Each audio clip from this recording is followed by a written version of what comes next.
Sthapakaya cha dharmasya sarvadharmasvarupine Avatar varishtaya Ramakrishnaya te namaha Vasudeva sutang devam Kansachanuramardanam Devaki Paramanandam Krishnam Vande Jagatgurum.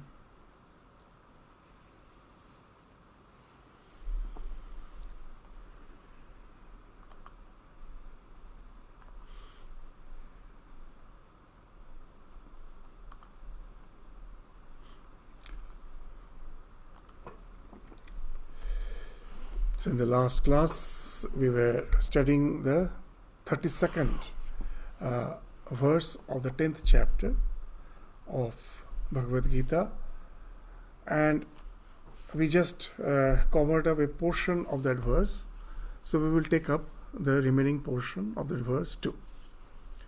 So there, as we have mentioned, from the 18th till the last of the chapter, the 42nd verse, the various divine manifestations of the divine has been described by Bhagavan Sri Krishna. So in the 32nd verse, what he is saying? Sarganam adirantascha madhyam cha eva aham arjuna chaivaham arjuna adhyatma vidya vidyanam vada pravadatam aham. So Sarganam, in the last class we discussed on it. Sarga speaks of the Panchabhuta. This Panchabhuta, the space, air, Akasha, Vayu, Agni, and then Apa, Prithivi. So this space, air, and then your fire, water, and the earth. These are the five bhutas.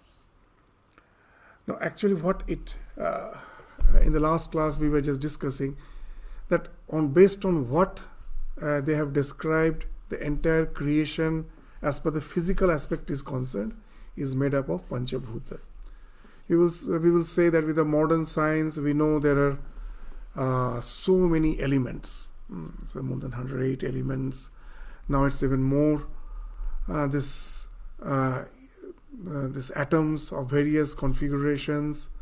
So this was not known in the old Vedic days, and they are saying that these are the five bhutas, but the category has been made from a different standpoint. It's not, when we think the physical world as we have been brought up in the modern science, we just think it is the elements which they are speaking of. No. What Panchabhuta speaks of? The entire creation as such, what we are experiencing is nothing but what we experience with our five senses. With the five senses, what I am experiencing, that's what is the entire universe for me. If I had some extra sense, the universe would have been something different. As Swami Vivekananda in one of his lectures is mentioning, that if we could sense magnetism, the world would have been, what would have appeared totally differently to us. If we would have sensed ultraviolet light, we would have seen. So it burns our skin, but we don't see.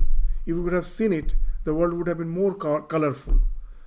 You will find that there are animals, the nocturnal animals, which can see at night. We say the night is dark, but actually the infrared light, the diffracted rays of the sunlight is still permeating the entire atmosphere. Even on the other sphere of the earth which is not facing the sun. It is still there, the diffracted rays. And it is a very low frequency, infrared. We cannot see. But there are nocturnal animals, very nocturnal animals, that their range of vision is below the red, infrared. So for them, the night is quite visible. So as per our senses, we see the world. What is there outside, I can never know.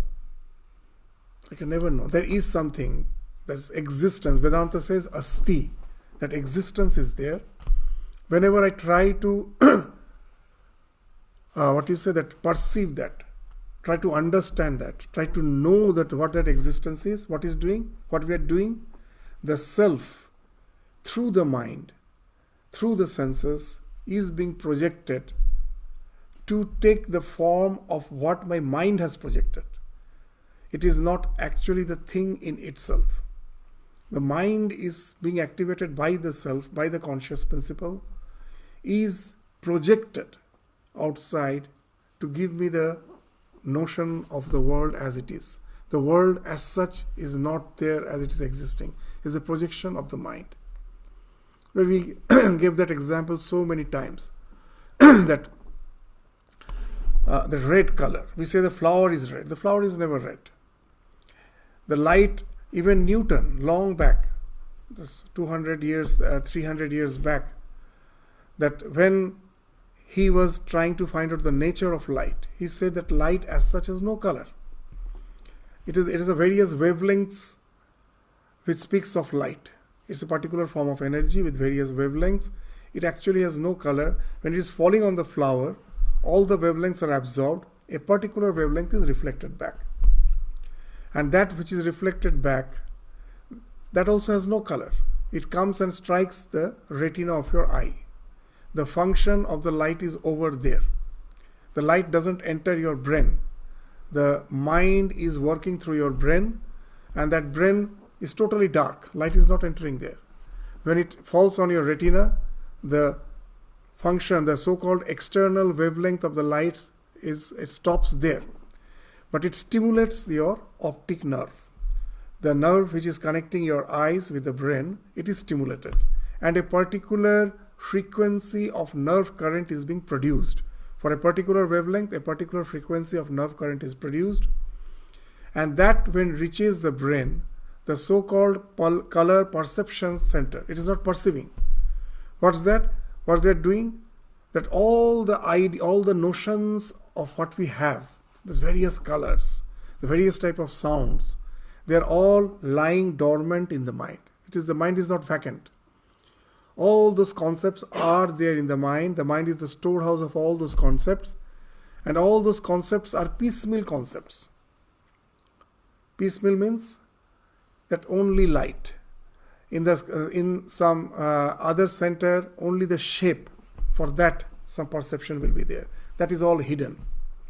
Now when this sun rays has fallen on when the light has fallen on your retina, it has got converted into nerve current, and that particular frequency of nerve current, what it does, that all the dormant ideas of colors, which are all hidden on the mind, from that, this particular frequency will pick up, will stimulate a particular color, which was lying dormant. It was in tamas.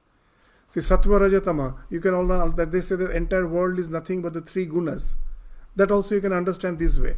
As a tamas, it was all there, darkness, in darkness. Now, this picks up that red color, it gets awakened, and this red color gets projected through your senses to the object which you are perceiving. So that object is not red. Redness is projected by your mind. Your mind is a projector, which is projecting all these five senses. It comes and projects, envelops that flower, and I say the flower is red. So this mind is constantly projecting. It's a big, say, in the movie theater, the projector projects only light and sound. But our mind is projecting five types of senses, perceptions. The light, the sound, the smell, the taste, and the touch. All the five, the mind is projecting. It's not perceiving. It is actually intaking certain stimuli, but that is not what it perceives. What it projects, that's what it sees. So, the entire world, which I say this physical world, is nothing but the projection of the mind. So just see the thing which was tamas, that became illumined. The tamas, from that sattva. So they say these three gunas are constantly interchanging. They are not something separate. They give the example in the scripture. It's just like the turf of your hair, that you will finding that for the long hair you will be intertwining. You will make three threads and intertwine it. That's when you are making the braid of your hair. The ladies will be making the braid. So the scripture gives that example. That Sattva, Raja, Tama is not like the three braids. They're totally integrated. They're constantly, transforming one to the other. So just you will understand, when the mind was in that dormant state, it was tamas. The external stimuli activated a particular type of perception which was already hidden there. It became now sattva. Red is full of illumination.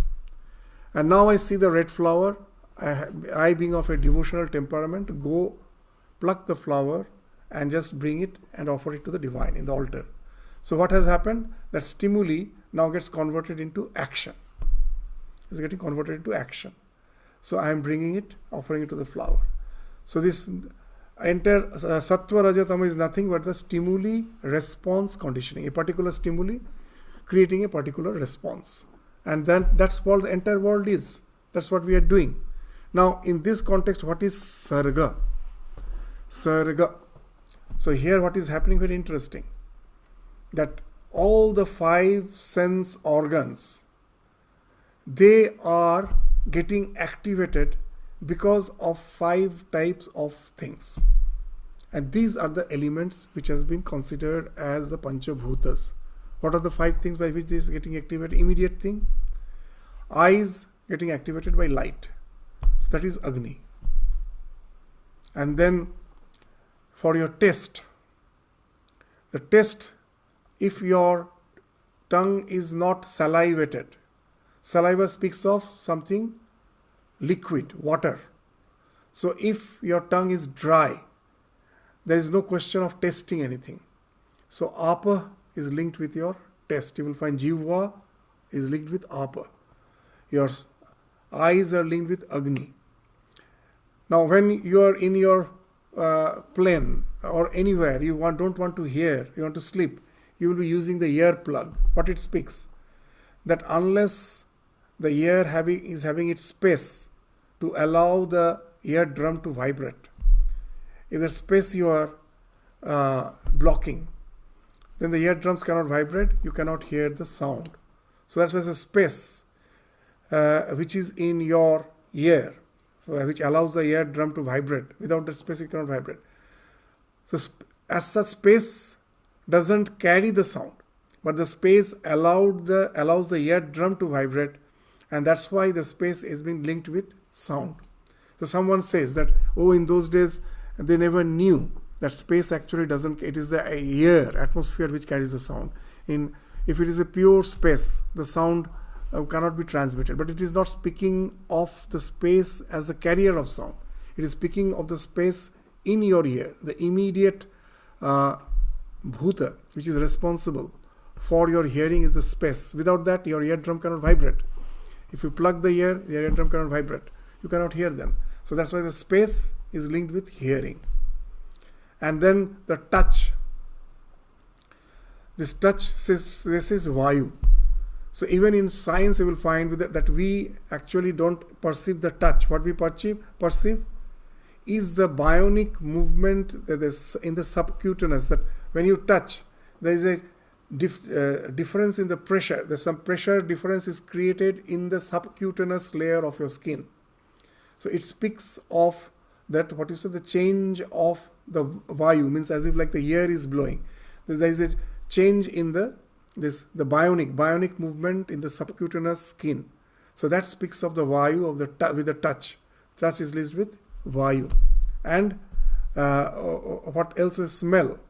For unless when you go out, you will find that in particular season we get this hay fever. Why? Because pollens are everywhere. So immediate thing is, I of course enjoy that wonderful smell of the flowers, of the earth, that we enjoy. But what we are enjoying, it's just the direct, these pollens, which are touching your nostrils. In the nostrils, they're entering the nostrils, they're touching the hairs in the nostril, and only you can smell. So it speaks of, and these pollens are what? The flower from the earth. The tree is growing, taking the nutrients from the earth. It is the earth which is getting converted into the trees. So it is the earth which is linked with your smell. So now you will understand the the standpoint from which this 5 elements has been described is totally different from the way we study the elements. It doesn't speak of the elements. It speaks of the immediate, the direct aspect of the nature which is responsible for this 5 type of perception which constitutes our universe.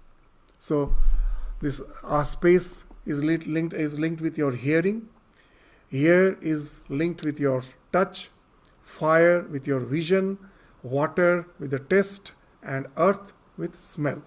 So this now you will understand when they're speaking of this Pancha Bhuta, what it is speaking of, that the immediate cause of the perception of the physical universe, not the elements of the physical universe as such. So this all this Pancha Bhuta, which is enabling us to see the universe. So Lord is saying, I am that. Why is that?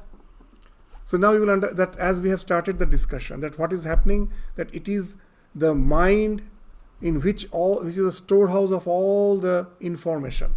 Whatever I am seeing, the colors, the taste, these are all informations which are all stored in the mind. External stimuli is just stimulating a particular type of these tanmatras, these piecemeal perceptions, then they conglomerate to create this world of Panchabhuta. But everything is possible only when the mind is in association with the conscious principle. Unless it is in association with the conscious, it is just an inert thing. So it is the consciousness at last. When we were studying Vedanta Sara, we saw that the idea is there, that when I am seeing the external world, what is happening, that every object in this world is covered with ignorance. That is called Tula Ajnana, they called it. There are 2 types of ignorance. One is Mula Ajnana and another is Tula Ajnana. Tula Ajnana means the relative ignorance pertaining to each and every element. And when we were studying, the idea was, so the language sometimes is, when it is of the past, as we cannot relate, we think, oh, these ideas as such have no meaning. But once you really try to understand the ideas from which perspective it was spoken, you find wonderful observations they have made. That's every object has an ajnana, ignorance, it is covering it. When I am trying to perceive what is happening, the self within is moving out through the mind and the senses, and then it is breaking that tula, that relative ignorance, and then the object is revealed by this. The self takes the form of that object. The self takes, and now you will find actually that's what's happening. The consciousness within is activating the mind, and it is the consciousness. Just even if you know day-to-day life, you will find that it is when I'm seeing so many things in the computer screen. Even you are watching a movie, what you are watching actually, it is this electric current, nothing else. The electric current, we can take it as, so if it is off, we can take it as 0. That off means 0. When it is on, it is 1. They say computer, everything is binary, only it is 0 and 1. That makes everything possible, whatever you are seeing. What is happening? When that bias voltage, which is just 1, is passing through this hard disk. This hard disk is nothing. Those who have, most of us have that preliminary idea of that computer, that it is, they call it various gates. There are very gate circuits are there. These gates, what they do? So the name also is gate. Very simple. Gate means it can allow you to enter or it may not. It may close or it may open. Now when this current is coming, some of the gates are opening, some of the gates remains closed. It's not allowing. So that's why when it is not allowing, it is closed, it is 0. When it is allowing, it is 1. So the 1 is now getting converted into a huge combination of 0 and 1, nothing else. And this 0 and 1 is creating this world of virtual reality. So this world of virtual reality is created by what? By that 1 alone, nothing else. So now you relate this to your consciousness. It is a consciousness which is passing through the gate circuit called the mind, which has all the informations. That when comes or projects through the mind, through the senses, is creating this world of this virtual reality. So when the Lord is saying this sarganam, that's this sarganam adirantascha madhyam chaiva aham arjuna, that I am the beginning, the middle, the end of all creation. So now you will understand, it is the Lord. What I am seeing is the consciousness, the ultimate conscious principle, the Lord of the universe. He is the one who is being projected as the universe. So that's why he is the beginning, the middle, the end of entire creation. So we can understand it with the help of our modern language too. And then Adhyatma Vidya Vidyanam. So this also now, after saying this, Sarganam Adinantascha, so there should be a link. Why he shouldn't jump to some idea which has no link with what he has said just one sentence before. After saying that whatever you are seeing is nothing but me and me alone, and then he's saying Adhyatma Vidya. See what? Now relate to it. That how I am seeing the entire universe, the one who is within, Adhyatma, he is being projected as all the sensual perceptions.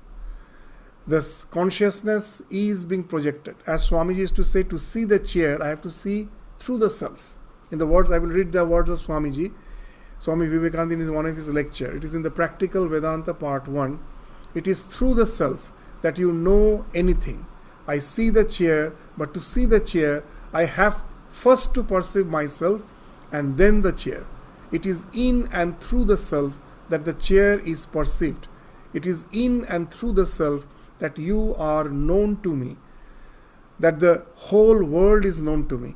And therefore to say this self is unknown is sheer nonsense. So this is the idea, that anything to perceive, it is through the self. At last it is the self which is being projected. That is the immediate, what you say, this is our perception. I cannot deny the self. So I can deny everything. That nowadays AI is there, and AI is getting so sophisticated that if some among us, some real artificial intelligence, a robot comes and sits here, and they have made it such a way it looks exactly like human, it even winks its eyes sitting there, how can I distinguish a being with that robot? I cannot. So I can doubt the existence outside, but can you doubt your own existence? No. Why? What is the difference between that robot who is sitting here and me? The robot doesn't, it is behaving just like a human being. It's behaving. But what is the difference? Here, when I am seeing, I know I am seeing, isn't it? I am talking, I know I am talking. There is a reflective consciousness. That I know I am talking, someone is there, witness inside who knows. When I am seeing, I know I am seeing. When I am hearing, I know I am hearing. Now when a robot, you have programmed it in such a way that it has stimuli-response conditioning. But is there the reflected awareness there? That's the big question. So it may look alike, but the reflective consciousness, if it is not there, it doesn't speak of that consciousness. So I can doubt anything in the world, but I cannot doubt my own existence. Even when I say, I don't exist, it is you who are saying. Means, even in Western psychology, very nicely, I forgot the one, it's most probably Schopenhauer, I forgot, that they say that when you say that there is no self, they say the doubter of the self is the self. The one who is doubting the existence is the self. Who is doubting? The one who is doubting. The doubter of the self is the self. So that's the wonderful idea. So Adhyatma speaks of that.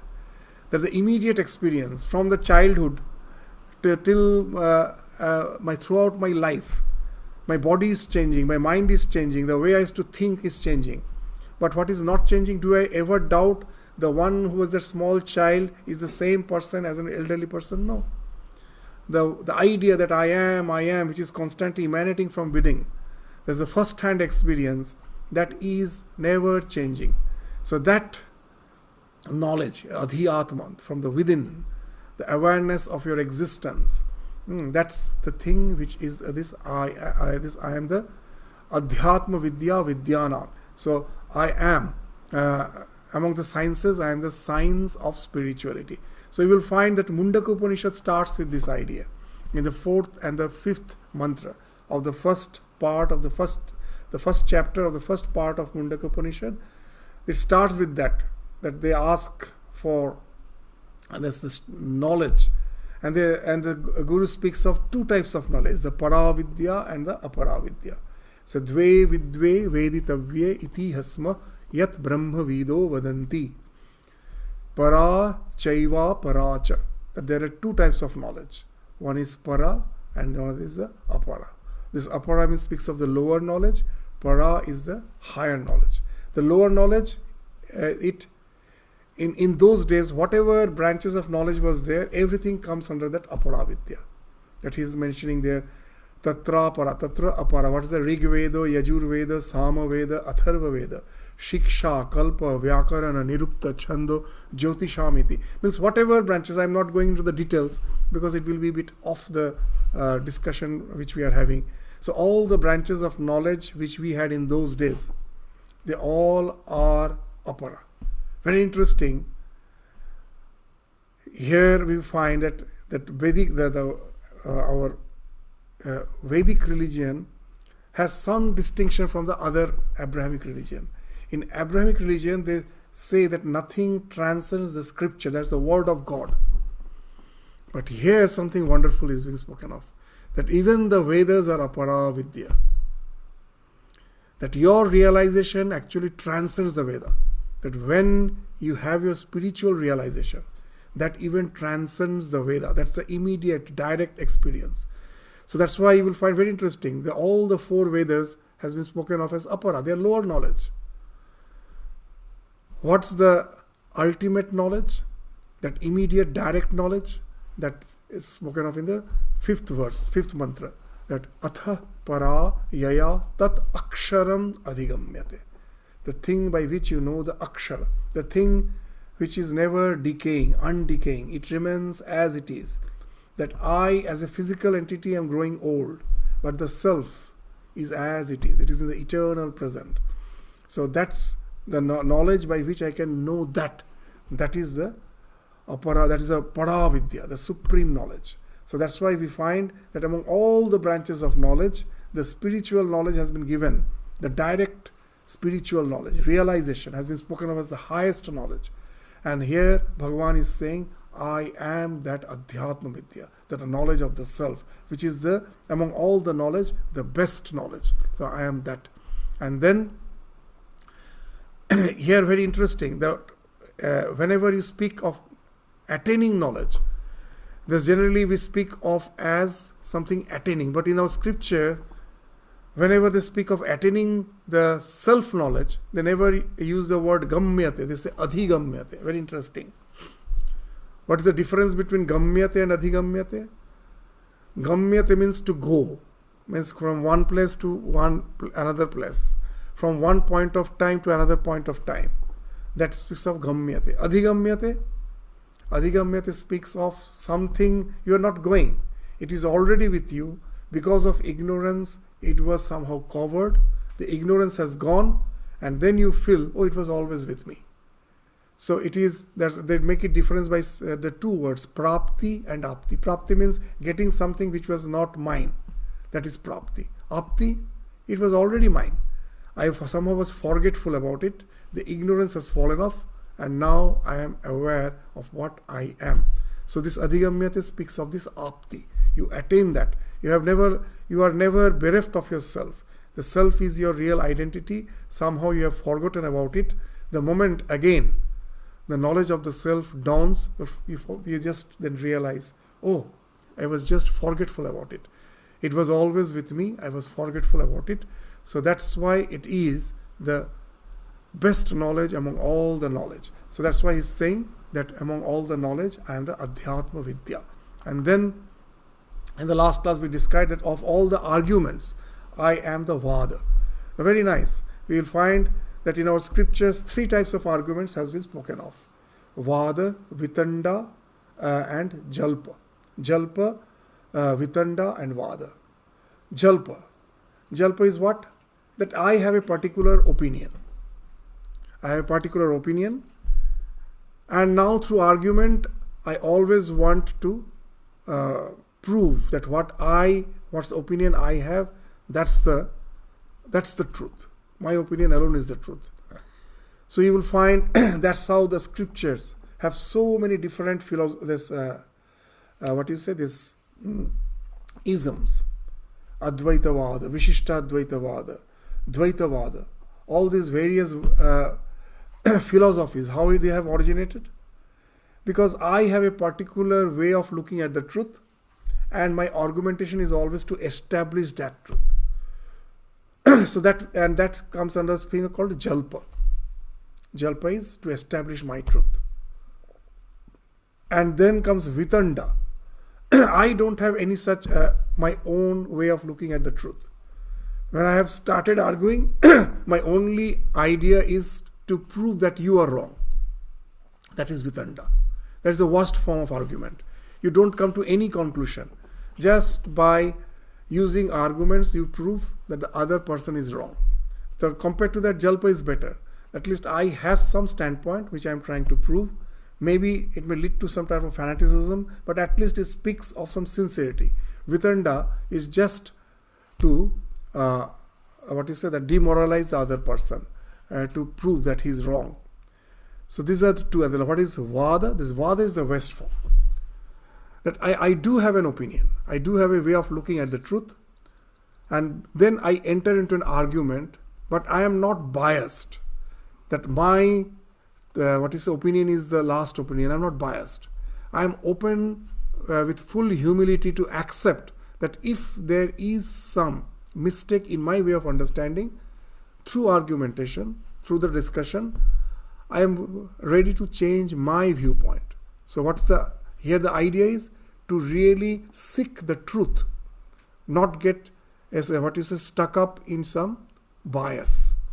So this vada, that's why is the best among all the arguments. So Guru Maharaj, these examples are the funny examples, are the best way to understand that if you are not seeking for the truth, if you have your bias, that will never lead you to the truth.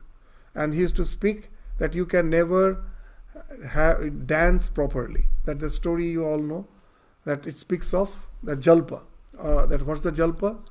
That I want to prove I am biased to my own opinion. That a weaver after a long time visited the other weaver, and they were actually old pastime friends. So this the guest, seeing the guest, the host was happy. Both are weavers. After such a long time you came. So she was invited, and she made him sit and she just mentioned, the host mentioned that please wait for some time. After a long time you are visiting, let me just treat you with some refreshments. So she went inside. The host went inside. Now both are weavers. The host was already sewing some fabric. So a lot of thread balls were there. So one of the thread balls has a very, very lucrative color. It's not very easily available in the market. So this guest got lured. So she somehow got lured, got tempted, and she picked up that particular thread ball, and had to hide it. She hid it under the armpit. She has hid it under the armpit. And now when the host came with the refreshment, gave it to her, and see when the guest was having the refreshment, the host understood that one of the ball is missing. And in no time she found out, she realized where it is, because the way she was sitting with the arms were very tightly pressed. She understood that my guest friend has somehow just stolen it. So how to get it back? So now she cannot just simply directly charge her. So she found out a way. She told, after the refreshment was over, she said, after such a long time we met, I'm feeling so thrilled. I'm feeling like dancing. Come, let's dance together. And then the guest said, no, I'm not habituated of this about dancing. I'm not well at it. Please leave me alone. But the host went on insisting. So at last, the guest had to agree. And then both that Sri Ramakrishna stories are very funny. So now both got up. The host was dancing with both arms, free, both arms upraised. And this guest kept one of the arms pressed with the one arm rest. It was dancing. She was dancing. And then the host asked, is this the way to dance? The guest replied, well, the way I know. That's the way I know. I cannot dance as you dance freely. So this is the story which Sri Ramakrishna says in the Gospel. And What's the thing? That when you have some biases, you cannot dance freely. So Vada speaks of that free dance. Jalpa speaks of you cannot. I still remember when in West Bengal, long back, they were thinking of industrialization because of that lot of political disturbances. Still now, there's a lot of confusion about this industrialization. So a particular political party came to a school. It's a Ramakrishna Mission school. I being the headmaster there, they came to me and said that we are going to have a seminar on industrialization, that how important the industrialization is. Will you please come and join? I said no. We being monks don't go for such, this type of political agenda. Any meeting where some political agenda is there, we don't go. No, it's not a political agenda. See, it's an awareness we have to create among all. And as you are holding a responsible position, if you are aware of the benefits of industrialization, then the entire school is aware. So you being holding a pivotal position, it is your duty, it is your responsibility to attend this type of conventions. And now I found that I have to answer something. I cannot simply say no, I won't go at any cost. Then I related this story of Sri Ramakrishna to me, and I said, will you please listen, one story I want to say. So he gave a yeah. Well, it won't take much time, 4 or 5 minutes, I will just tell the story. And then I asked him, in your convention, will the dance be free dance with the 2 hands upraised or with only one arm pressed and one arm raised? And he understood the moral of the story. Then he said, okay, I won't press you. Then he left. So now you will understand the difference between Jalpa and Vada and the Vitanda. So this is the thing. So among all this, when you are seeking after the truth, that is Vada. So that's what Sri Krishna is saying. And then in the 33rd verse, what he is saying, Aksharanam akarasmi dvandva samasikasya cha aham eva akshaya kala aham eva akshaya kala aham eva akshaya kala. So if you break it, aham eva akshaya kala dhataham vishwato mukha aksharanam akarah asmi. Among all the alphabets, I am A. Why? Not a single alphabet you can pronounce without that A. That ka, if you put ka beneath ka one hasant, that you cannot pronounce it. You have to add it. All the alphabets are actually half alphabets. Only when they are conjoined with A, and then only you can pronounce ka, ka. You will find that everything ends with A. Otherwise, if you are that A is not there, not a single alphabet you can pronounce. So A is the most vital alphabet among all the alphabets. It is the first and the foremost. So that's the thing. So that's why I am the A of all the alphabets. Aksharanam akara asmi. And then dvandva samasikasya cha. So here you will find that, as we said, in this chapter, Bhagavan Sri Krishna has comprehensively brought all the gamuts of knowledge, the Puranas, the grammar, everything in this chapter. So the grammar, in this you find the grammar, that among all the alphabets I am the A. Among all the samas, now in Sanskrit samas is very important, that they will conjoin the words. 2 words they will conjoin to have a different meaning. And when you are conjoining the words, in all the samas what happens? One of the words becomes subsidiary, the other becomes the primary. So the other is there to just complement the other. So it's to just bring out the meaning of the other. Just like that, gamyate, adhigamyate. So this adhi, when I am adding adhi or prefix or something, then what happens? The meaning of the gamyate changes. But adhi is something secondary. But there is a particular samas, this dandva samas, where both the words, though they are coming together, they retain their importance. Both are of same importance. You will find in our scriptures that Ramakrishna is constantly saying that the Shiva and Shakti is Abhed, isn't it? Shiva, Shakti, Abhed. And you will find in all the so-called the denominations of our religion, whether he's a Vaishnava or he's a Shaiva or whatever it may be, they will be speaking of this Shiva and Shakti, Radha, Krishna.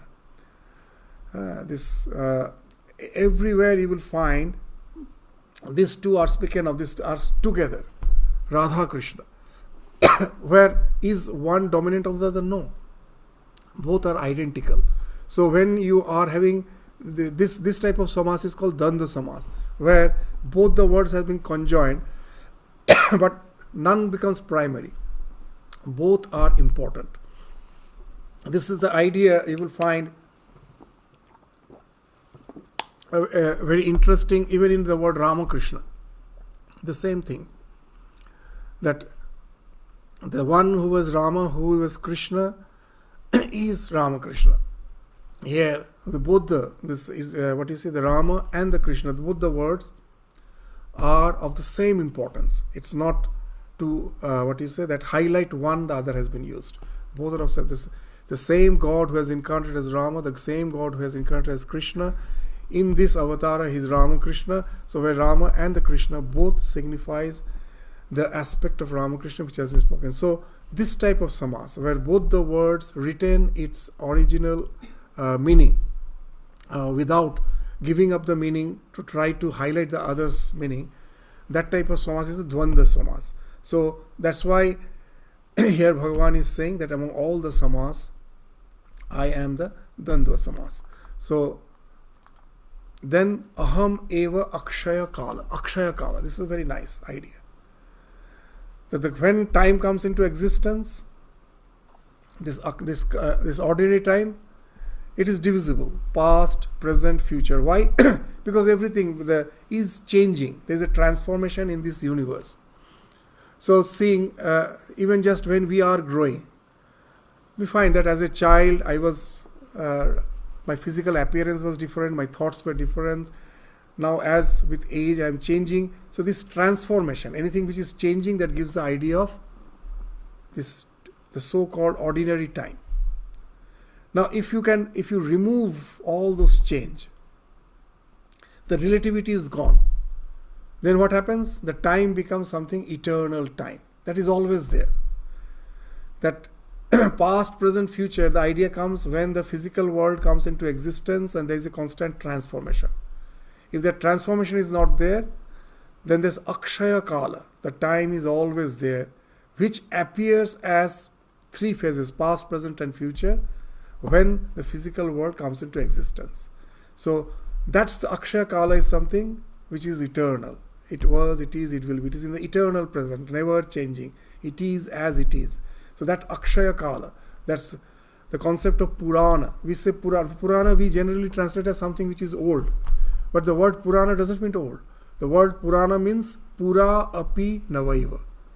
Ever aging, never old. That speaks of eternal present. And that speaks of that Akshaya Kala. So the Akshaya Kala, based on which, as the substratum, there is a substratum on which all the phases of time appears and goes. But that Akshaya Kala is always there. So he's saying, I am that Akshaya Kala. The time which is in its eternal present, always there through eternity. I am that Akshaya, aham eva Akshaya. Akshaya means that which is not decaying. So I am that Akshaya Kala. And then Dhataham Vishwato Mukha.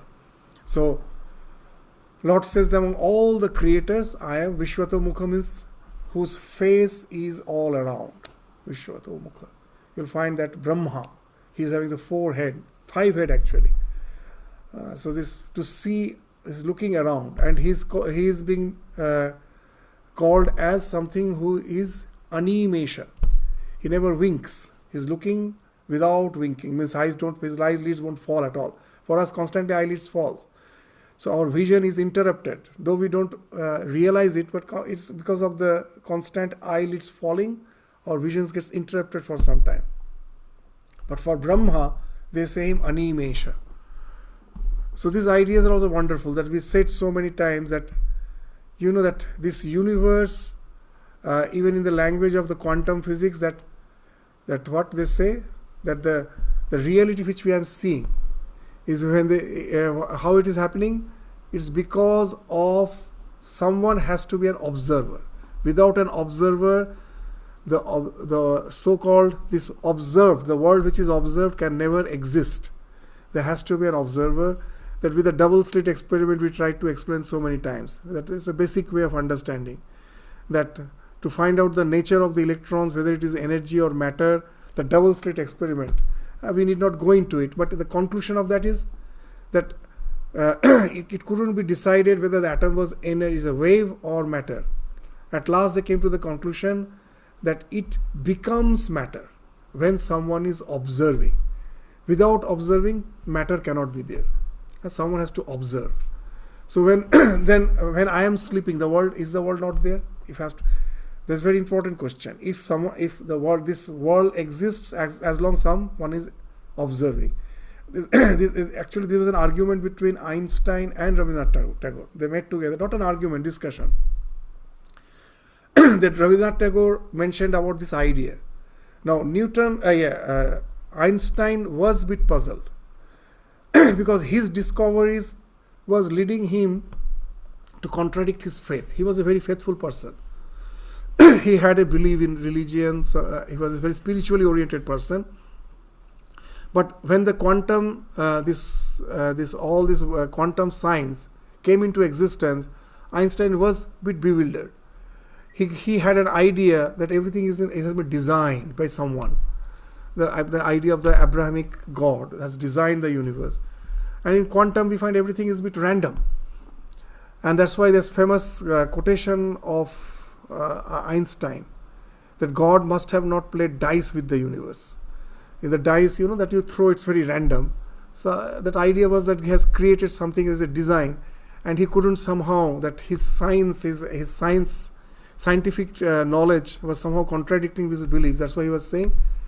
So from the same standpoint, now he was already aware of the scientific developments, but somehow he was a bit puzzled. How can it be? And then he came to know about this Vedantic idea, where they find that idea that it is the consciousness alone, which is the only existence. Because of ignorance, the world of this name and form appears from it, and there is an idea of animation, that someone is observing to make this all this universe possible. With this idea, he came to Rabindranath. When he met Rabindranath Tagore, he raised this topic, and he pointed to some statue. He said, do you believe that unless someone is observing, the object is not there? Rabindranath said, yes. Well, how come? So this statue is there. If you are not observing, I am not observing, isn't it the statue still there? Then Rabindranath's answer was no. If none is observing, the statue is not there. None is observing. So what's the idea? He is clarifying it that we have that idea in Vedanta that the ultimate consciousness, when manifests as the universe, first he manifests as the mind, cosmic mind. We are all part of that cosmic mind. Our mind is a part of that. So he is that cosmic mind, and that cosmic mind is the eternal observer. I may go to sleep, but it is awake. That he is always awake. He never goes to sleep. Even to the small children, we will say that we go to sleep. God never goes to sleep. What's the idea? There must be a mind with that eternal observing. Otherwise, this reality doesn't exist. So even in the quantum science, that's the idea which they are going, they won't speak it very frankly, but that's where they are puzzling. They're going around that idea. A lot of research is going on those fields, in the field of consciousness. So here we find that this idea, this Dhatahang Vishwato Mukha, the one who is Vishwato Mukha, whose face is all around. He's saying, who is that? Brahma. The Brahma is animesha. His eyelids are falling, because one moment it falls, the entire creation ceases to exist. So among all the creators, I am the Brahma, the cosmic intelligence, who is that eternal observer. Because of him, all the creations have been possible. So I am the first among all those creators. I am the Brahma. So that's why he's saying, Dhatahang, of all those who are creating, sustaining, I am the Brahma, the Vishwato Mukha. So that's been spoken of in the 33rd verse. In the 34th verse, Mrityu Sarva Haras Chaham. Udbhavascha bhavishyatam kirti srivak cha narinam smritir medha dhriti kshamaha. So I am the all-devouring death.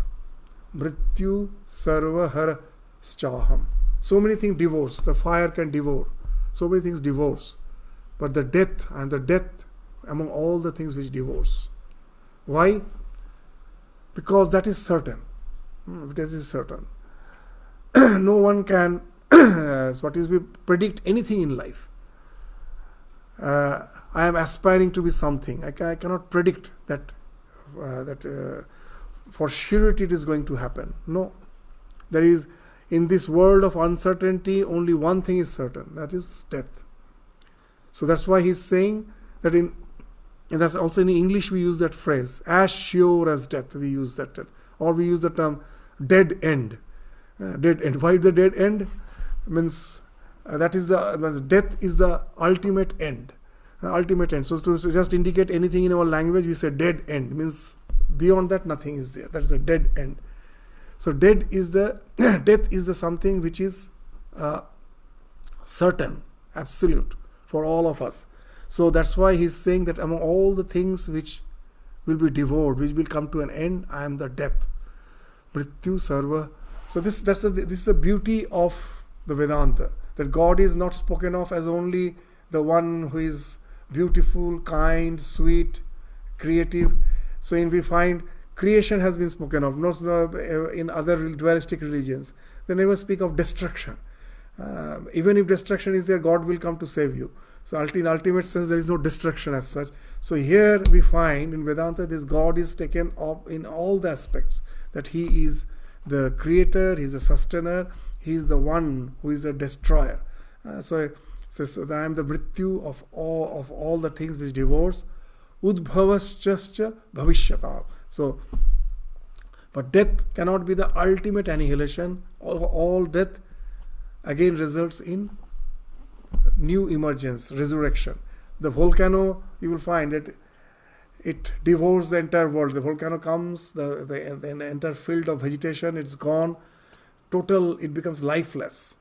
And you will find the most fertile land are the volcanic rocks, because all the minerals, everything are there. And life just after few years, after some volcanic eruption, again the forest will be evolving. So you'll find throughout the world, the destruction is followed by creation. So destruction is meant, that's why Shiva is called the destroyer, not in a negative sense. Unless something is destroyed, new creation cannot come. Constantly this destruction is leading to new creation. So that's why Udbhavascha Bhavishyata. So from the destruction speaks of the past. So there was something was existing, it has gone. That's also me. But what has gone is not gone forever. From there again, a new thing will emerge in the future. And that all the things which is going to emerge in the future, I am the emergence, the thing which is evolving, the origin of those things that are yet to come. So I am the origin of all the things that are yet to come. And then the next thing is Kirti Srivak Chanarinang Smritir Medha Dhriti Kshama. All the good qualities has been spoken of as the feminine here. That's what are this Kirti. When that your fame, Kirti is fame, and then Sri speaks of prosperity, Vak speaks of your power of good speech, productive speech, sweet speech. So this fine fame, prosperity, fine speech, Smriti means memory, Medha, intelligence, Dhriti, and Kshama. Kshama speaks of forgiveness. Dhriti speaks of courage or resilience. Not courage in the sense of fighting, it's more in the sense of resilience, to withstand a lot of difficulties and outgrow all the difficulties. That speaks of Dhriti. So these all have been spoken of as Nari. Very interesting. That all these are the feminine characters. So we will find actually in life that they say, even in English they say that behind the success of any man there must be a woman. Of course, even even it's a monk who is not married, you cannot deny the upbringing by a mother. Unless you have every monk speaks of, every holy man speaks of in his childhood a wonderful mother. So this Nari is behind all. That's this behind the curtain, the one who is there, who is not visible. She is the one who is the maker of this, all the destiny of all the fame which I see in the world. So all the fame, this quality has been attributed to the Nari because she is the formative. She is the one who is the formative stage for all the developments which we see in the world. So the Sri, the prosperity. So, and you will find in India, all these deities are feminine. Lakshmi she is a goddess. This Medha, which has been spoken of, she is a goddess, Saraswati. Why? All these qualities speaks of that what is the real strength. There are two types of strength. The one strength is the simple masculinity speaks of, the strength which finds expression, as a blow or as a courage. But behind that, the way it has been nourished, it has came through all those qualities which speaks of humility, which speaks of all those feminine attributes, and that has been spoken of as Kirti, Sri, wealth, Vak, speech. Speech is something we need not have to explain. When a small child is born, you will find it is the female which starts speaking much early, isn't it? Always. Not the boys. Boys appear to be dumb quite long. The girls will appear very intelligent, very expressive at a quite early age. If you have a boy, the mothers will be concerned, whether my boy is going to speak or not. 2.5 years still not speaking, but the girl starts speaking at 1.5 years. You'll find, and they say the language brain that of the female is very strong. For the male, it is the analytical brain, most probably it's a bit stronger, but for the female, the language brain is very strong. So that's why that has been considered as a feminine quality. Sri Vak, and then this Smriti, Medha. Smriti is the memory, Medha is the intelligence, and then Kshama, to forgiveness. All these things speak of forgiveness. Also we find then when at home, even as a child, a child has done something wrong, it will go and divulge it to the mother, not to the father. Father can be quite that he is having that sense of punishment or expectation is very high. The mother is there to forgive always. So is all these qualities. This idea is very nicely explained by Sri Ramakrishna. That all the qualities are very feminine. What he says that this is a very funny example he's giving. That at home there's going to be some event, maybe some wedding ceremony. For that, lot of activities are going on. Lot of activities. And who is active? Ramakrishna is giving the example of the old village days, that the man of the house is sitting somewhere relaxed and is having the hubble bubble. And the lady of the house, she has all the keys tied to her, that the end of her sari. She is running around constantly. She is busy. She has to keep in her mind everything, that all the lists, all the duties, she doesn't have the computer. Everything is in her mind, that all the lists, everything. But now and then she will come and report it to that man. And he will have the hubble bubble and just nod his head, it's all correct. He will give the approval, but the lady will be doing everything. What a wonderful imagery he is giving. Actually, he is giving the example of this Purusha and Prakriti. The Purusha is just the witness, Prakriti in his presence doing all the activity. So she is very active, but she needs the presence of this person. If he is not there, then she is totally inactive. So that's why only her presence is required. And he is just relaxing and having the hubble bubble, but he is of no use as such. He is just sitting there, and all the activities is done by that. So here also, that's the idea which has been spoken. So all the qualities which you find expression is the Shakti, is the Nari. In there you will find all the activity. Purusha is just the witness principle. In his presence, everything is happening. All those qualities speaks of the Shakti, the Nari Shakti. So that's the wonderful these messages which we are finding coming out from the various divine manifestations which has been spoken of. So we will continue from the 35th verse again in the next class. So with this we stop.